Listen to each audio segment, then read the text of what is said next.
संविधान उन गंदे हाथों में है जिन्होंने कभी संविधान को नहीं माना।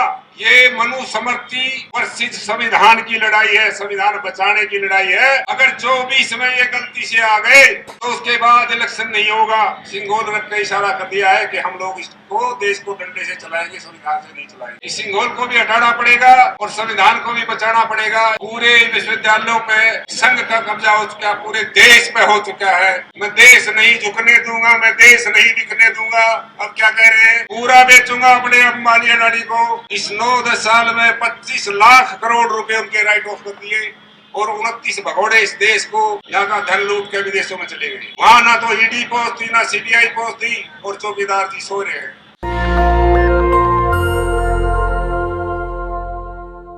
संविधान दोनों खतरे में है। संविधान सभा की पहली बैठक 9 दिसंबर 1946 को हुई थी और बाबा साहब ने दिन रात मेहनत करके 2 साल 11 महीने 18 दिन में इतना सुंदर संविधान लिख करके 26 नवंबर 1949 को तत्कालीन राष्ट्रपति जी को सौंप दिया। और ये उम्मीद की थी कि सरकार किसी की भी हो, किसी पार्टी की हो, इस संविधान से इस देश को चलाएंगे। लेकिन 25 नवंबर को ही उन्होंने अंदेशा कर जाहिर किया था कि संविधान कितना ही अच्छा क्यों ना हो, अगर उसको चलाने वाले लोग अच्छे नहीं है तो संविधान अच्छा साबित नहीं होगा। और संविधान कितना ही कमजोर क्यों ना हो, लेकिन चलाने वाले लोग अच्छे होंगे तो अच्छा साबित होगा। आज संविधान उन गंदे हाथों में है जिन्होंने कभी संविधान को नहीं माना।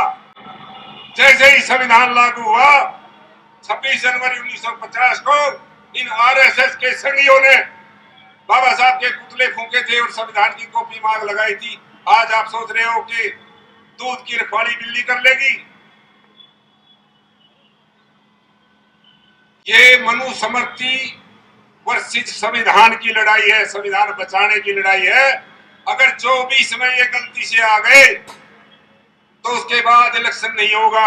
ईवीएम का भी विरोध करे एक एक आदमी। ये जो 5 स्टेटों के रिजल्ट आए हैं, सारे पत्रकार, सारे बुद्धिजीवी, उनकी जो रिपोर्ट थी वो सारी पलट दी। ईवीएम पर भरोसा नहीं है। तमाम विपक्षी दल जितने भी हैं इलेक्शन कमीशन को लिख के दे दे कि हम पार्टिसिपेट नहीं करेंगे 24 में अगर ईवीएम से चुनाव होगा तो वो कोई रास्ता नहीं है संविधान बचाने का। 24 का इलेक्शन का एजेंडा होना चाहिए मंडल वर्सेस कमंडल। मंडल की भी कहानी बता देता हूं। 13 अगस्त 1990 को जैसे ही मंडल कमीशन की रिपोर्ट वीपी सिंह साहब ने लागू की तो उनकी पेट में दर्द होगा। 25 सितंबर 1990 को आडवाणी जी रथ लेकर चल पड़े सोमनाथ से, रामलला हम आएंगे, मंदिर वही बनाएंगे। और वो रथ कैसे कैसे पहुंचा, उसके पहिए खून की में धस गए थे। उसी रथ पे मोदी जी सवार थे, उसी रथ को ब्रजभूषण जी हाँ करे थे। अब देख लो 28 मई को जो है सिंघोल भी रख दिया है। ये इशारा कर दिया है, घोषणा कभी नहीं करेंगे। सिंघोल रख के इशारा कर दिया है कि हम लोग इसको देश को डंडे से चलाएंगे, संविधान से नहीं चलाएंगे।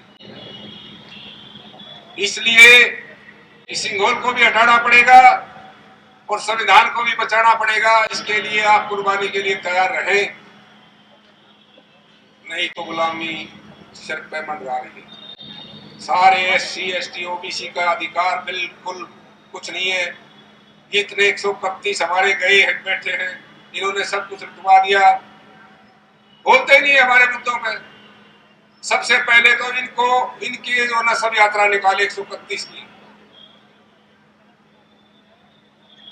ये बिल्कुल कब्जा हो चुका है देश पे आरएसएस का। रितु बहन को कल जो ना 100 दिन हो गए धरने पे बैठी है, उनका कोई कसूर नहीं है। जिसको जेल में होना चाहिए वो सीट पे बैठे हैं और जिनको जो ना अंदर बच्चों को पढ़ाना चाहिए था वो धरने पे बैठी है। कल लक्ष्मण यादव जी को भी निकाल दिया, वो भी बेचारे बार बार कह देते मेरा नंबर कभी भी आ सकता है, ठेके का प्रोफेसर हूं। पूरे विश्वविद्यालयों पे संघ का कब्जा हो चुका, पूरे देश पे हो चुका है।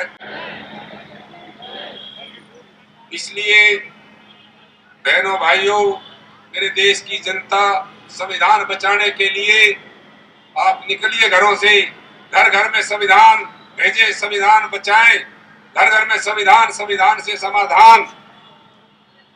और बैकलॉग आप ये देखें कि कितने वादे किए थे 14 में आने से पहले, 15 लाख खाते में आएंगे, शायद आगे होंगे किसी के तो बताएं।